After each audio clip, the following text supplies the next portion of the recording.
Xanım uşaqda, yəni ikiz qızlarda Allah saxlasın, amma birini əməliyyat etmisiniz, birini etməmisiniz xanım. İkisi də aort qapaq darlıqla əməliyyat etmisiniz.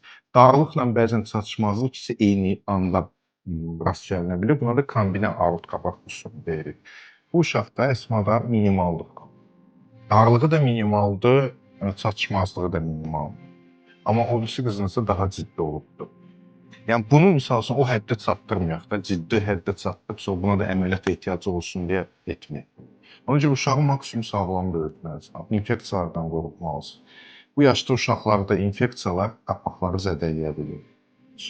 Anatomik olaraq sizdə 3 tay əvəzinə 2 taydır uşaqda. Yəni bir qapının 3 tayı ola bilər və ya 2 tay. 2 taydır, amma bunun darlığı da minimaldır, yetməməzliyi, çatışmazlığı da minimaldır. Belə qalarsa bir ömür uşağa bir şey etməz. Amma siz mütəmadi olaraq kontrol müayinələrinizdən 3-6 ayda bir kontrol müayinələrinizdən keçməlisiniz. Allah şəfa versin.